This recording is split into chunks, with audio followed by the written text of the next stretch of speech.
in the training. Now, in education, now what government is planning to integrate the apprenticeship training with education. Because as already explained in this by this our dignitaries or by the chief guest and guest of honor, most of us are educated but not employable. Having degree is not sufficient for us to become an employable. Because whatever we learn in the schools and colleges, that is not sufficient. That is not sufficient for us, because there are two different environments. In the school and colleges, we mostly focus on syllabus, but when we end up in our workplace, the scenario is totally different. That way, now NEP, National Education Policy 2020, is focusing on integration of apprenticeship with education. Earlier, as I recall my college days, only after polytechnic or engineering degree only we can go for apprenticeship training.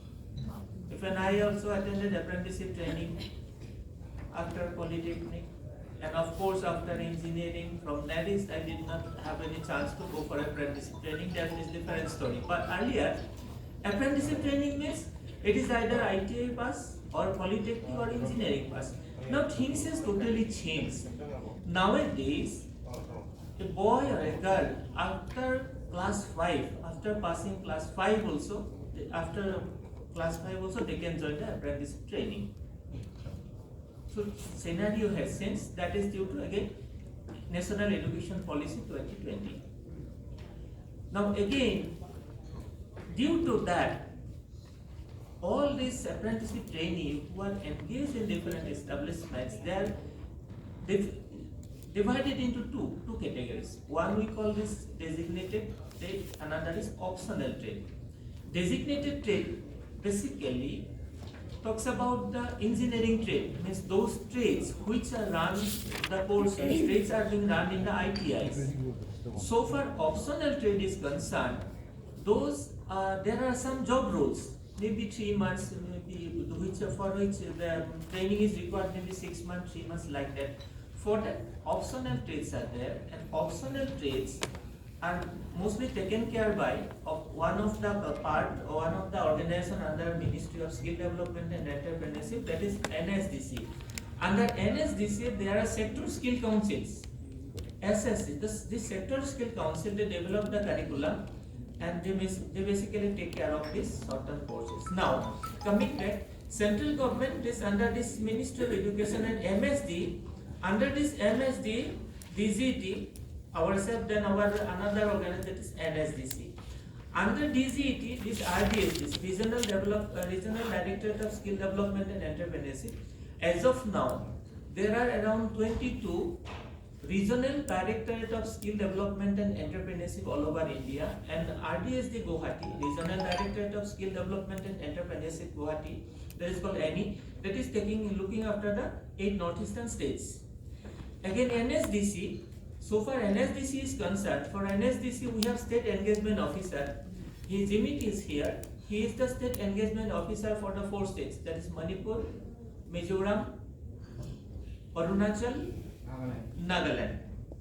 And we RDSD Assam, we are looking after for this 8 northeastern states, including the state of Sikkim. So we basically take care of this designated trades and optional trade part that goes to NSDC. Now again, under this NSDC, there are SSC, Sector Skill Council. Sector Skill Council, there are not many sector skills, maybe agriculture, maybe some healthcare, many more are there. NSDC people are more comfortable with that. So these are basically the various establishments or the organizations which are taking care of the apprenticeship training ecosystem in India. So again, under state government there is SSA, State Apprenticeship Advisor. Generally, SSA, State Apprenticeship Advisor, is the director. DECT, Director Employment and Craftsman Training, is there. In every state there is a state directorate. Under the state directorate, all the ITIs are there. Then another is State Skill Development Mission (SSDM). Right now we are our mission director on DIAS, Manipur State Skill Development Mission. So that way, state government there are two bodies: SSA, State Apprenticeship Advisor, and SSDM, State Skill Development Mission. So far this under again Ministry of Education, that is BOPT, Board of Practical Training. Okay. So far BOPT is concerned, Board of Practical Training is concerned, it takes care of the apprenticeship training for the polytechnic pass out and engineering graduates. Okay. And BOPT Eastern Region, that is there in Kolkata, Salt Lake. So BOPT, they are taking care of the apprenticeship training of the polytechnic pass out and engineering graduates. Okay. And so this is the training ecosystem. So what we have: central government, Ministry of Education and Ministry of MSD, means ourselves, Ministry of Skill Development and Entrepreneurship. Under Ministry of Education, BOPT is there, Board of Practical Training, that takes care of polytechnic and engineering graduate and other graduate, of course, nowadays. Not necessarily it should be engineering, even BA, BCom, BCA, they can also go for apprenticeship training. That is taken care by the Board of Practical Training under Ministry of Education. And under Ministry of Skill Development and Entrepreneurship, DGET is there, then NSDC is there. Under DGET, we are there, RDSD, then NSDC is there, under NSDC, SSDC is there, SSC is there, like this. And State Apprenticeship Advisor, that is State Directorate, and SSDM, Skill Development Mission. So this is the apprenticeship training ecosystem in India. Now I will be more comfortable because our DTCs are also there. So now Apprenticeship Act 1961. This Apprenticeship Act 1961 says that establishments, they have to engage apprenticeship training. That is the mandatory obligation. So far already it is explained, but still for 0 to 3 employees, the small organization who is having only 0 to 3 employees, they are not eligible to take apprenticeship training. If the number of employees in the organization is 4 to 20, that is voluntary, but not exactly voluntary, but they have to take, they can take, that is not mandatory. Now, if the number of employee in an establishment is 30 or more than 30, they have to take apprenticeship training 2.5 to 15% of their employee strength. If your establishment is having more than 30 or more than 30 employees, maybe regular, maybe contractual, whatever it may be, the number, if it is more than 30, you have to take apprenticeship trainees. Now, this candidates eligibility norms, it is 18 year plus for hazardous industries. Some industries are hazardous, maybe some factories are there, there is chance of fire, some accident, something like that, hazardous, like firecracker, something like that. Hazardous industry, it should be 18 plus, and for others, normal, like this hotel kind of things, there it should be 14 plus. And as I have already told, nowadays, this apprenticeship training, anybody can join apprenticeship training, minimum qualification should be 5 plus 5. So there comes the concept of this TP, training provider. Suppose you have taken one boy or girl as an apprenticeship trainee, but he or she is not having any knowledge about the particular trade. Then what they have to do? They have to go for a called on-the-job training. Or first of all, first part is BT, basic training. After that, OGT, on-the-job training. For 3 months, they have to go for some training, undergo some training for that trade. Once that training, basic training is over, then their OGT, on-the-job training starts. During the OGT, on-the-job training period, they will get the stipend. Right? And the duration is as what DDG sir also said, that it starts for 6 months, and from 6 months to 36 months, 3 months it goes. But in case you engage them more than 1 year, then stipend is to be hiked. For second year it is 10%, and for third year it should be 15%. You have to hike the stipend, right? Like that. And you see, there are some provisions. This establishment undergoing training shall be considered as a trainee, not as a worker.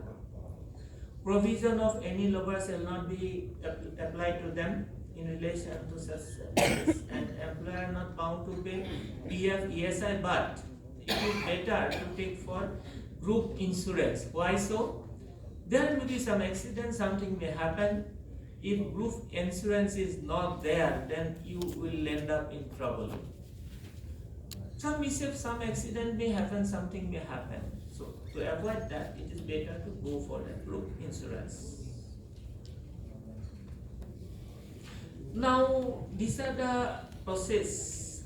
Some contracts will be there. The contract will be between this candidate establishment. Once the contract, nowadays, as part of the apprenticeship reforms, now contracts are generated online. There is one video I have shown in the short video. Again, if time permits, then we will go for the portal walkthrough. How contract can be generated. Again, as I am repeatedly telling, that happens the speed of the internet, whether the portal opens up or not, that will take care. Then regulations, these things, apprenticeship provisions. Then stipend. This is the stipend. Stipend is 5,000 to 9,000. 9,000 for the graduates. Okay, and 5,000, that is minimum maybe for class 5. And for ITI pass out, that is, we call them, there comes under the category semi-skilled worker. For semi-skilled worker, the stipend is 7,000 around. Again, the rate of the stipend, that is being decided by the labor department of the concerned state.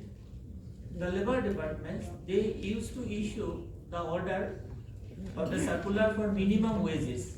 So stipends that are to be paid as under the provision of the Minimum Wages Act. Minimum wage means you cannot pay less than that. So for example, for semi-skilled worker, for ITI pass out candidate, if the stipend is minimum wages is 7,000, you cannot pay less than that. But above that, you can pay any amount. Say for example, in Assam, there are central PSUs like ONGC, oil. They used to pay higher stipend, maybe 20,000, maybe 15,000 like that. There is no bar on that, but you cannot pay minimum than the minimum wages.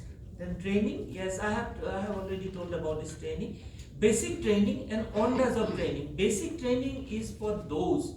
Suppose you wanted to engage one boy who is simply class 5 passed, and you want to engage him or her in your establishment or in your company as in some particular role. Say whatever we say, front office, maybe something else. Then whatever the basic training required, you have to train him or her first.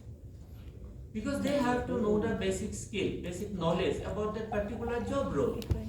Once the basic training is over, then the OJT, on the job training, starts. Then penalty clause, but this is not to scare any of the establishments over here. And sometimes we have to put some, mandatory obligations, some penalty clauses also. So this penalty clause says there will be penalty of rupees 500 per shortfall of apprenticeship per month for 3 months, and thereafter it will be 1,000 per month till such seats are filled up. That means, say your establishment having say 30 employees.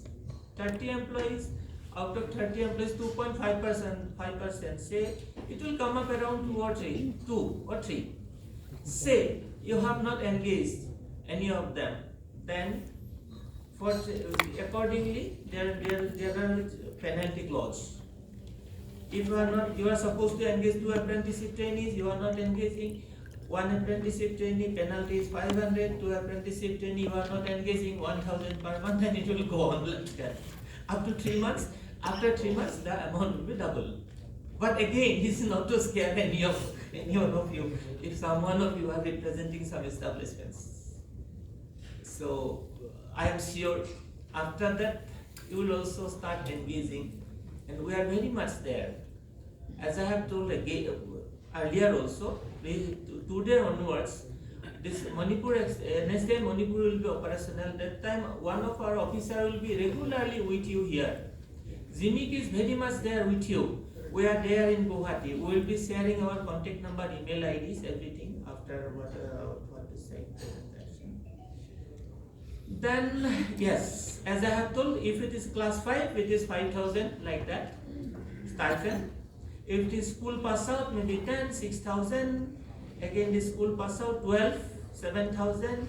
National or state certificate holder, that is ITI pass out, it is 7,000. Then technical vocational, some school, they are having some vocational courses. I don't know if any school in Manipur it is there.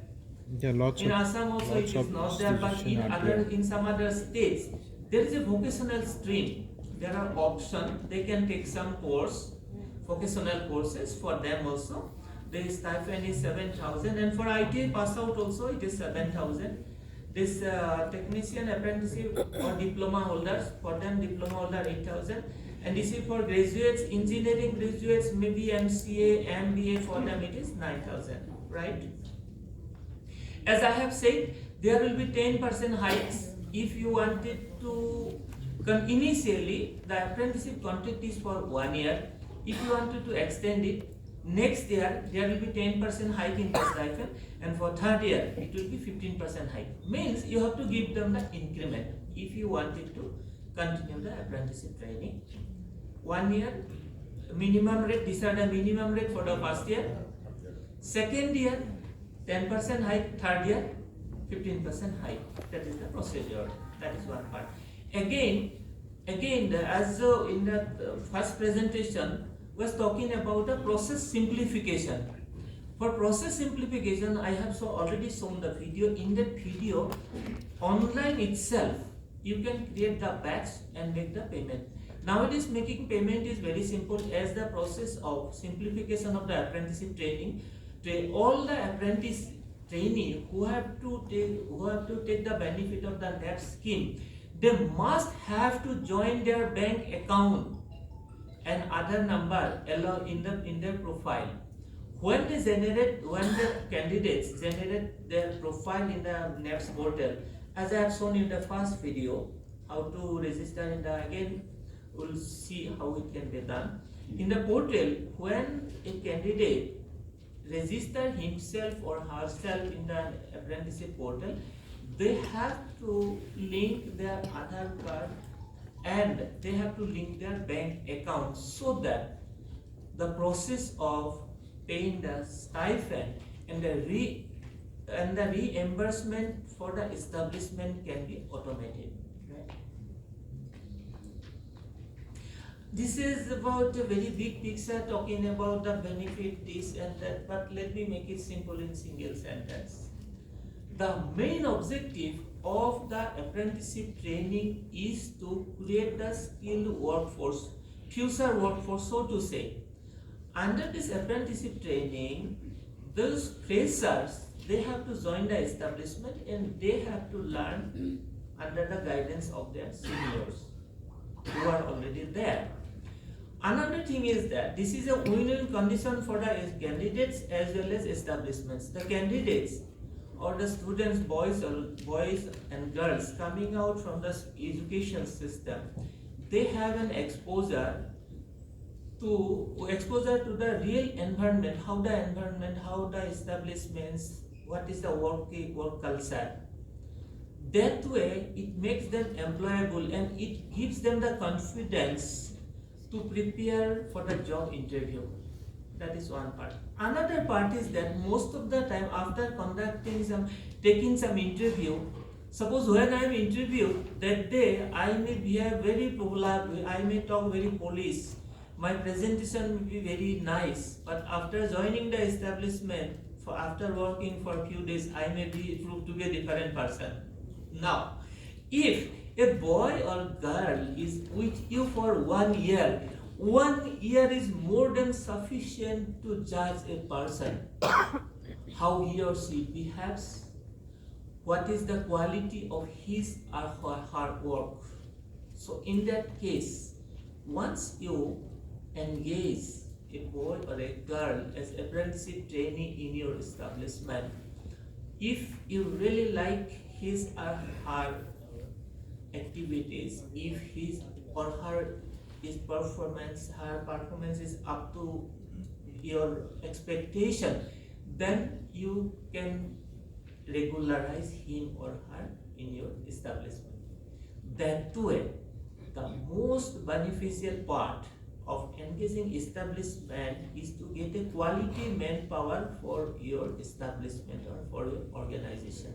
And rest is some technical part, social impact, incentives, workforce in pipeline. That means to create the future workforce. But in the nutshell, the candidates benefit, he or she get an opportunity to work in, to get an exposure to working environment and to prepare himself or herself for future interview and for establishment to pick up the best workforce.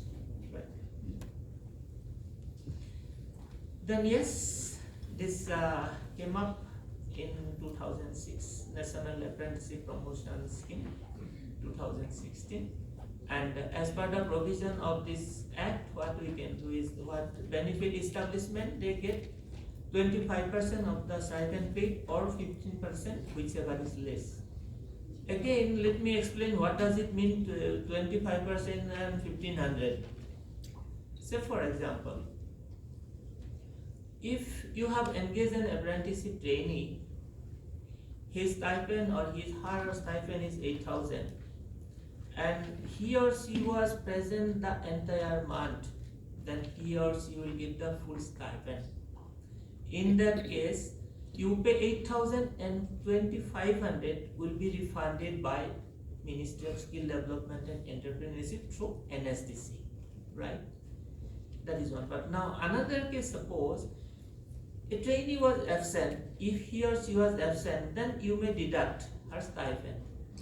In that case, you have to calculate what was the 25% of the stipend paid.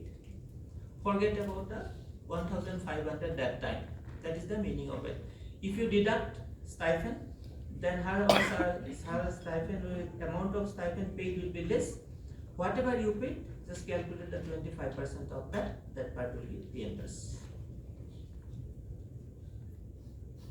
Then this is the benefit for the apprenticeship I have explained. They have got an opportunity to have an exposure to the working environment, like that, the potential progression list, and train through the latest technology, because in most of the training institute, the point at the center, train through latest technology recognition process. What does it mean? Does it mean most of the colleges or most of the technical institutions, they may not have the latest technology, latest tools and equipments, but most of the industries, they are equipped with the latest technology. Say for one automobile company, they may be having the latest model of the vehicle, but a trainee who is trained in an ITI, that particular latest model vehicle may not be available in the workshop.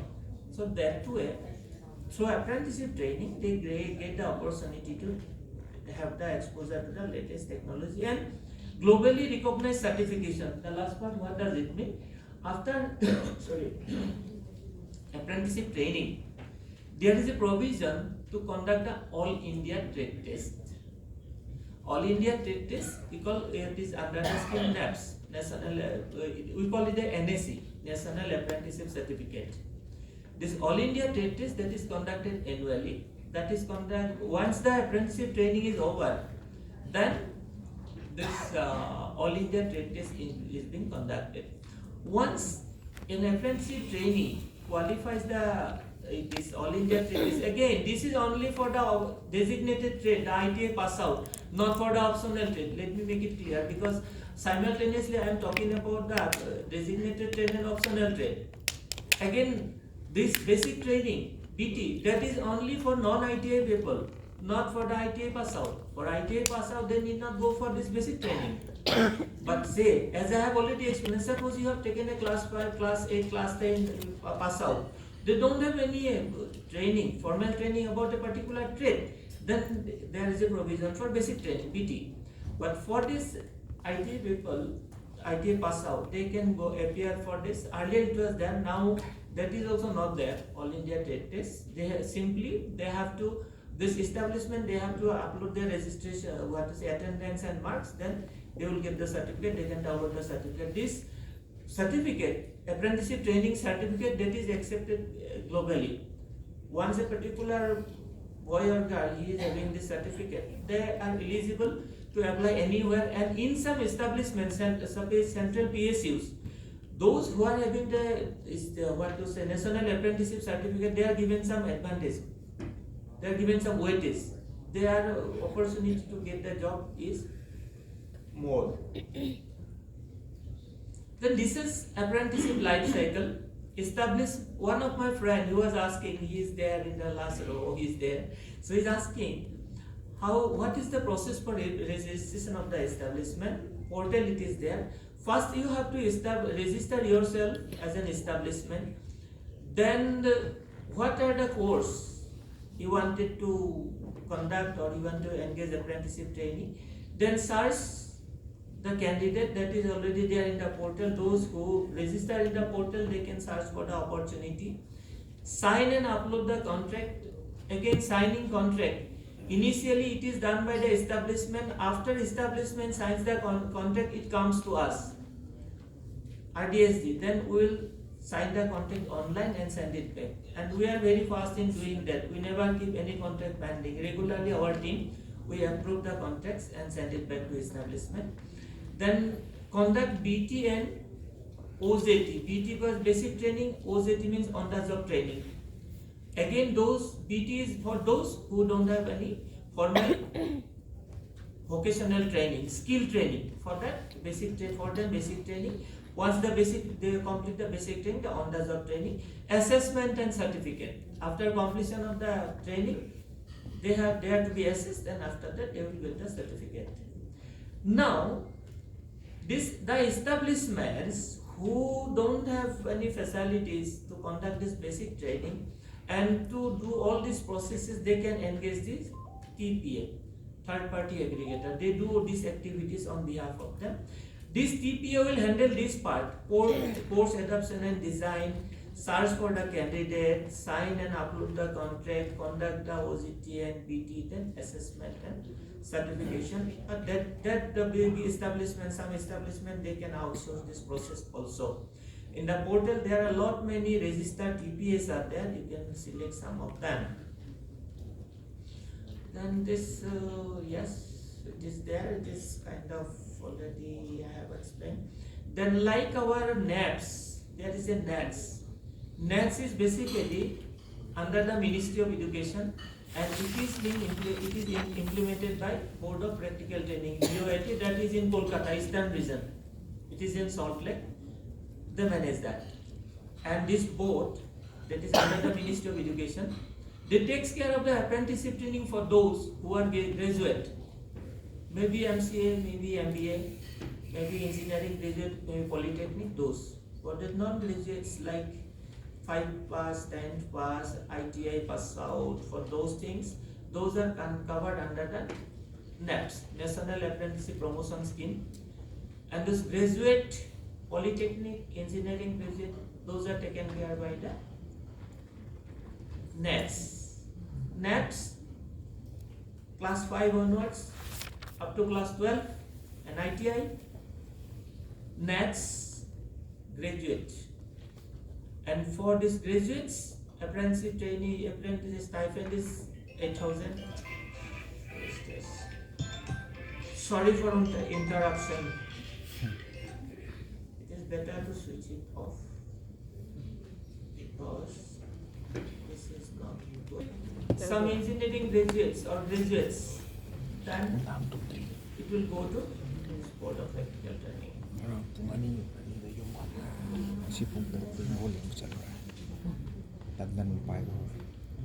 Now, internet can I connect? These are related to portal only. Internet can I connect to the portal?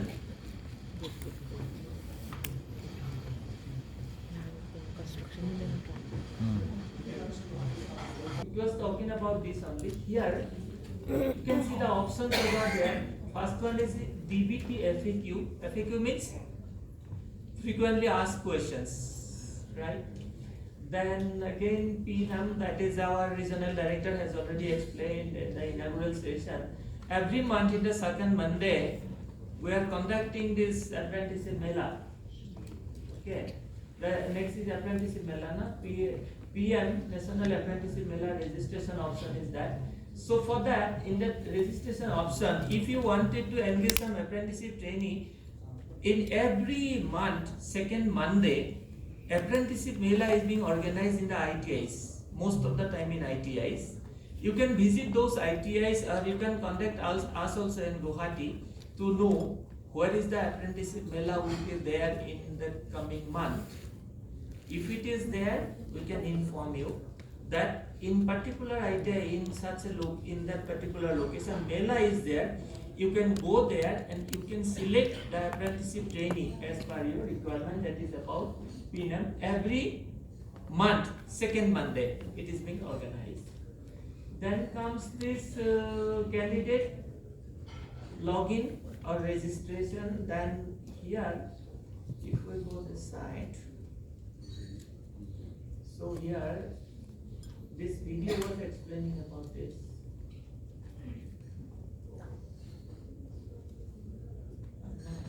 With the mouse is not there. Can anybody arrange a mouse for me? I'm not comfortable. Mouse.